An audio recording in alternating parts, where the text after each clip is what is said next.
Tonight on CFTK-TV News, opinions varied on a call to action document, the final days of the Prince Rupert Cinniplex, and the Terrace Youth Soccer Association heads to provincials. Northwest BC's only television news team. We are CFTK-TV News. Hello, and thanks for joining us on this Tuesday, June 10th, 2025. I'm Jaylene Matthews.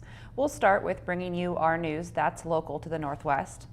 Terrace's City Council meeting saw some differing perspectives emerge while talking about a recommendation relating to local businesses. CFTK-TV's Cale Maslin has more.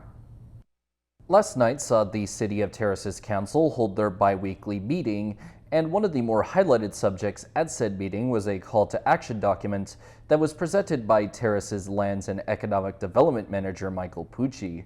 The recommendation was for Council to commit their support to the Voices of Northern BC call to action document that is looking to protect the employment status and community members who are working under visas, and by proxy protect local businesses from being closed down due to a lack of employees that might stem from Canada's recent immigration cuts.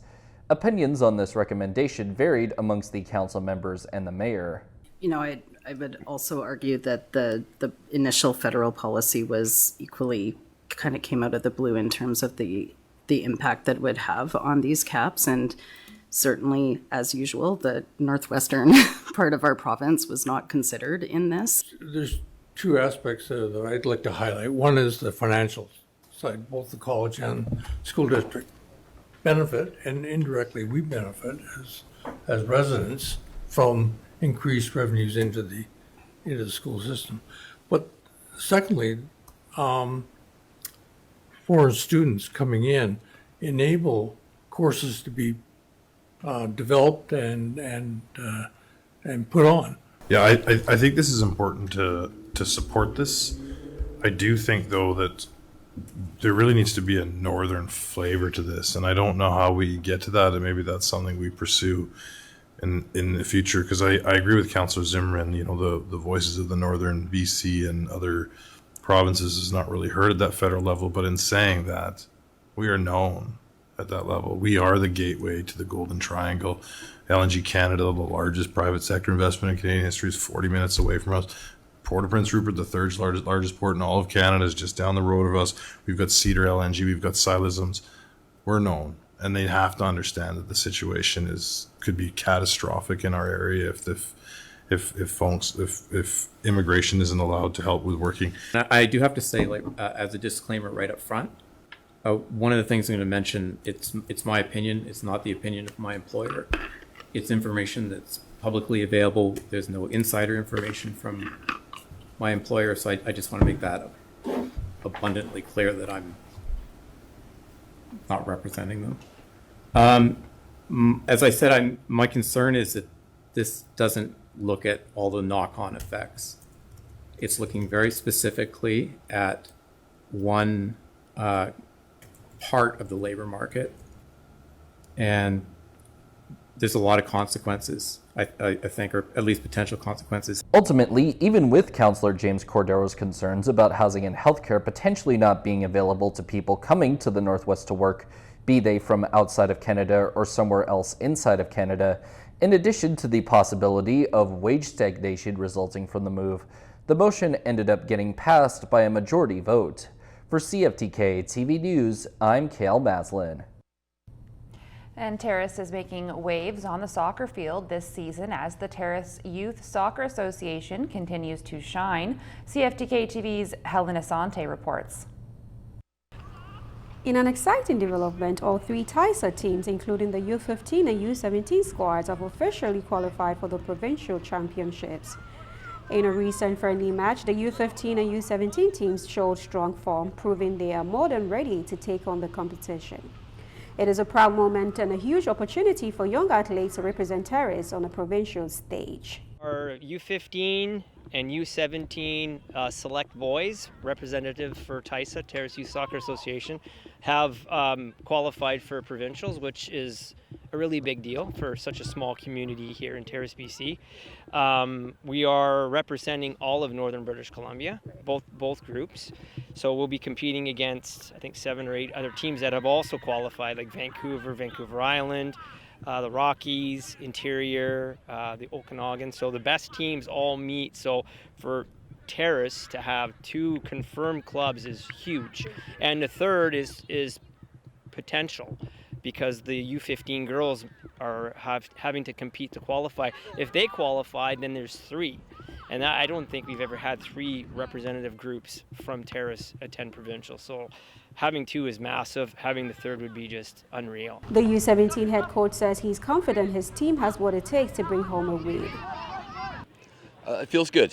Unfortunately, we didn't have any other teams in our zone, but I'm confident that we would have qualified anyway. So got a really skilled, energetic, enthusiastic bunch of kids, and it's a real pleasure to be working with them this year. Meanwhile, the U15 assistant coach is equally optimistic about the team. We're going to be looking at high competition, decent players, very, very well-trained players. We're going to be looking at also different style of soccer, and just a great group of kids out there. All the kids out there, they like to play the sport. They're dedicated to the sport. Unfortunately for us, we don't get to play all year round like they do in the Lower Mainland. But, I think we're going to give them a good run for their money this season.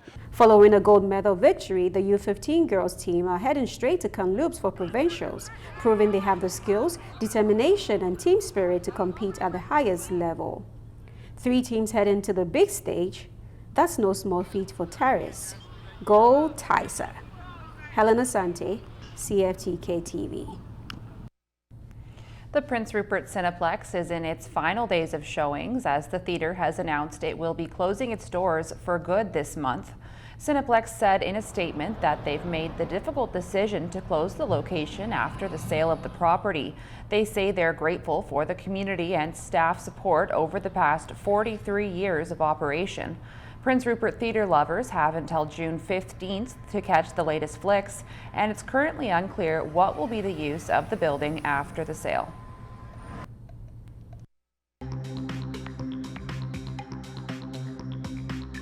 Coming up next, wildfire updates from BC and Manitoba. The BC Wildfire Service is reporting about 80 fires burning across BC and says crews are preparing for increased fire activity. Today, the District of Squamish, north of Vancouver, declared a local state of emergency due to an out-of-control wildfire that it says poses an imminent threat to people and property. Now to a fire that's burning on Vancouver Island. CTV's Andy Garland has more. Fighting the latest wildfire on Vancouver Island, a steady stream of helicopters are bucketing water from a nearby river. We've got about 28 firefighters, 3 helicopters, a faller pair, and an excavator working up there. Located south of Sprout Lake, the wildfire is in the remote region of Namint Mountain and is listed as out of control. We have a track of the fire now showing the size at 23 hectares. So that's mostly, there was some growth yesterday. There hasn't really been much growth overnight. The airport's here. We were flying up to Great Central Lake here, and the fire's just over here. One of the first to spot the fire was 2,000 feet in the air at the time. I said, oh, that's an interesting little cloud there. And then a white mountain peak went behind it, and it was brown. I was like, uh-oh, that's a forest fire. The Vancouver Island Soaring Center were doing a student flight yesterday morning in one of their gliders when they spotted the columns of smoke. I radioed down here, and one of the club members phoned it in, and within an hour, I think we saw a helicopter arrive. The center says it spotted around a half dozen fires over the years, and this is the first since starting a new volunteer-based fire watch program. We're spending hours up in the mountains floating around, often 7 or 8 gliders on a day. So it's kind of eyes and ears up high. The center is looking for grant money to purchase equipment like binoculars to help spot fires like this, which is now under investigation. We're suspecting human-caused, just based on the fact that there hasn't been lightning in that area recently. Coastal Fire Center believes this new wildfire may pick up again later this afternoon as the day becomes hotter and drier. Andy Garland, CTV News, near Port Alberni. Now to Manitoba, where wildfire continues to ravage the province as residents evacuate. CTV's Alex Carpa has more. I'm scared. A harrowing situation caught on video. Several construction workers encircled by a raging wildfire. The crew forced to huddle in a shipping container to protect themselves. And there's gonna be explosions, so be careful. Fire and smoke surrounded the 18 crew members at their work site near Sandy Lake First Nation in northwestern Ontario. That's where that crew were. The shipping container, which housed the crew, left completely burnt from the flames. The wildfire, which trapped the construction crew on Saturday, continues to rage. Most of the crew is from Manitoba and were safely taken out of the site and have now been reunited with their families. 10 out of the 28 ongoing wildfires in the province remain out of control, forcing around 21,000 people to move south or out of province. The largest fire near Flin Flon and Sheridan is over 307,000 hectares in size, about 7 times the size of Winnipeg. Watching for flare-ups all over the place, and it's still traveling in different directions around the community, so I'm not assuming that it's going to be an instant kind of a return. The Manitoba government is urging tourists not to visit the province as the government continues to try and find shelter for evacuees. There are thousands of evacuees currently displaced, and the provincial government, along with its partners, has been working quickly to find accommodations that fit their comfort, medical, and family needs. But there is some positive news in the firefight, as much-needed rain fell in parts of the prairies, bringing some relief to northern Manitoba and Saskatchewan. That, coupled with significant efforts from our firefighters and our frontline staff, we're resulting in progress and some positive developments. As for Alberta, progress is being made, but wildfires are expected to grow in parts of that province this week, which could prompt even more evacuations. Alex Karpus, CTV News, Winnipeg. Turning to the weather, the sun rose at 4:59 a.m. this morning in the northwest and sets at 10:08 p.m. tonight. Tonight on the north coast, expect conditions to be clear, with winds from the northwest at 20 kilometers an hour, becoming light this evening, a low of 9 degrees. Over the next few days on the north coast, expect the sun to stick around, with just a chance of showers Thursday and Sunday. Temperatures between 11 and 15 degrees, overnight lows between 7 and 9 degrees. Tonight in the Terrace-Kitimat area, expect it to be clear, with winds from the south at 20 kilometers an hour, gusting to 40 and becoming light late this evening, a low of 10 degrees. Over the next few days in the Terrace-Kitimat area, expect conditions to stay sunny with maybe a few clouds Thursday and some showers on Sunday. Temperatures in the high teens, early 20s, overnight lows between 8 and 12 degrees. Tonight in the Bulkley Valley and Lakes District, it's looking clear, with a low of +1 degrees and patchy frost. Over the next few days in the Bulkley Valley and Lakes District, expect conditions to be mainly sunny, with a chance of showers on Thursday and clouds coming in on Saturday. Checking your northwest highways now. On Highway 16, there's construction work in Prince Rupert with a detour. There's also bridge maintenance, mowing, and utility work going on. On Highway 37, watch for bridge construction, frost heaves, bridge maintenance, and road sweeping. And on Highway 37A, there's a section with falling rocks. And this is what the roads were looking like this afternoon around the region from the view of the province's highway cams.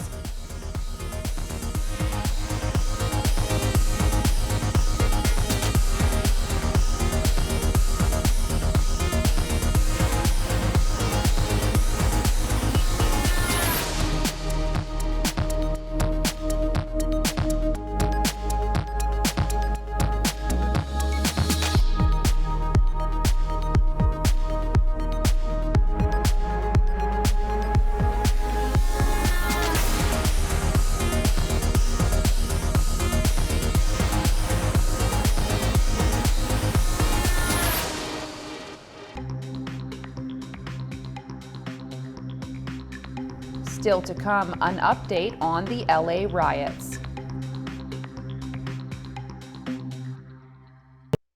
Premier David Eby's tour of Asia is almost complete, and meanwhile, the pressures back home don't stop. CTV's Craig Krause has the latest.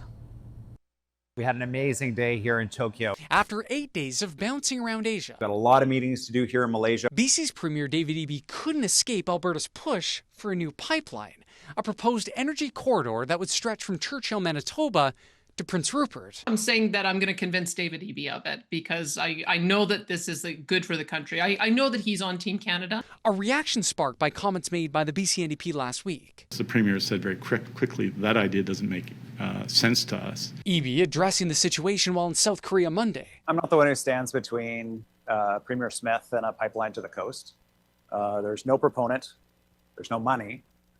There's no project right now. Eby says that if Smith succeeds in finding a proponent and funding and assembles a project, then he says BC will certainly cross that bridge.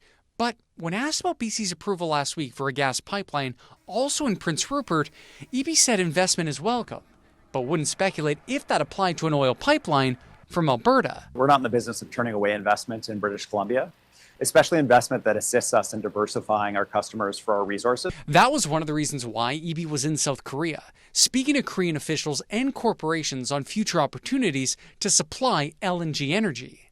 They see our LNG as lower carbon than other suppliers, and they are actively closing in on what I hope to be final investment decision on an additional multi-billion-dollar investment in LNG Canada Phase 2. Now the Premier is preparing to come back this week after 10 days overseas. Craig Crow, CTV News, Vancouver. More now on the LA riots, where President Donald Trump's immigration raids has citizens reacting. CTV's Joy Malbin reports. This is the showdown the U.S. president wants. Donald Trump defending his decision to deploy the National Guard after a weekend of chaos in L.A. The Pentagon now activating 700 Marines after days of clashes. Downtown declared an unlawful assembly area. Police fired tear gas and rubber bullets to disperse the crowds. A reporter caught in the crossfire. You just shut the You okay? Some officers were pelted with projectiles and Molotov cocktails. Cars and trash bins set on fire. People that are causing the problem are professional agitators, they're insurrectionists, they're bad people, they should be in jail. Thank you. The protests were sparked by the government's immigration raids, part of the president's crackdowns on undocumented migrants, family members speaking for the first time. I'm here today on behalf of my father and the dozens of families who were kidnapped by ICE. Donald Trump, in an extraordinary move, deployed the National Guard against the wishes of California's governor. Where was the National Guard on January 6th? Governor Gavin Newsom blames the president for inflaming tensions. Where's your decency, Mr. President? Stop. Rescind this order. It's illegal and unconstitutional. California now suing the Trump administration for overstepping its authority. The governor even daring them to arrest him. Arrest me. Let's just get it over with. Tough guy. You know, I don't give a damn, but I care about my community. Trump shot back. He'd be happy to. I would do it if I were Tom. I think it's great. Gavin likes the publicity, but I think it would be a great thing. He's done a terrible job. Homeland Security says immigration raids will continue. The president insisting if it weren't for him calling in the military, LA would be obliterated. Turning to the stock market numbers now. The Canadian dollar had no change. The price of gold fell by $11.50. Oil dropped 31 cents. Natural gas was down 10 cents. Aluminum rose by $37. In Toronto, the TSX was up almost 51 points. The Venture Index dropped almost 9. In New York, the Nasdaq rose by 124 points and the Dow Jones gained 105 points. Still ahead, a small-town Legion solution.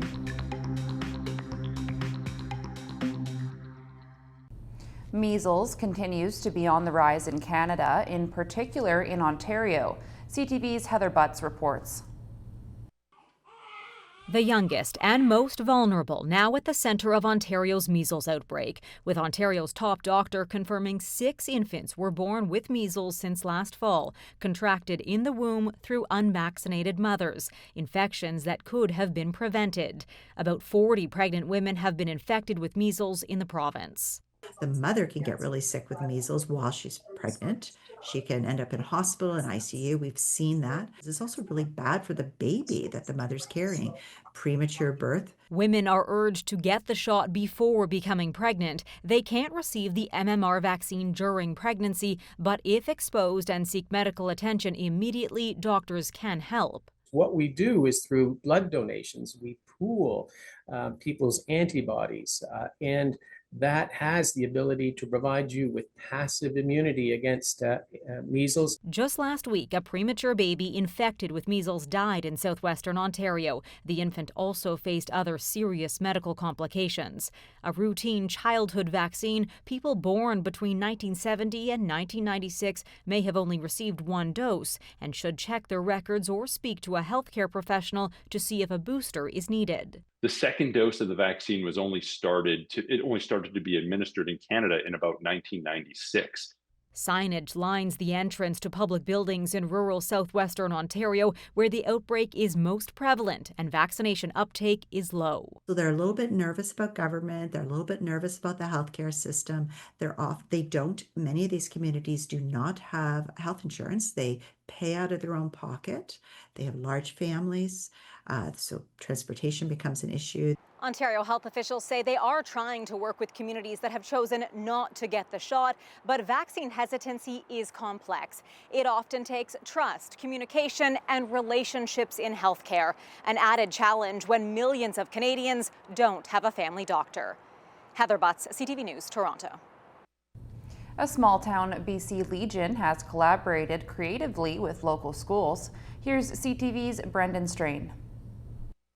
As many legions across Canada struggle for survival under the weight of declining members, the Malahat Legion in Mill Bay seems to be defying the odds. Yes, the little legion that could. Our membership's doing fairly well. We're over 350 and we're trying to grow some more. The small legion that gives so much back to its community recently turned 90 years old. Its building that it calls home was beginning to show its age, and a decision was made to give it a facelift. Once the building was painted, our president, Isabel Hammer, said, many legions have murals, could we do murals? It seemed like a brilliant idea at the time. $10,000 was then raised through the Legion's members and the local community. But when the branch's top brass began looking for artists, they quickly realized they couldn't afford a professional. So they came up with Plan B. Why don't you approach the schools and see if they'd be interested in doing it? That began a collaboration between Branch 134, Shawnigan Lake School, and Francis Kelsey Secondary in Mill Bay, culminating in an event held on Saturday.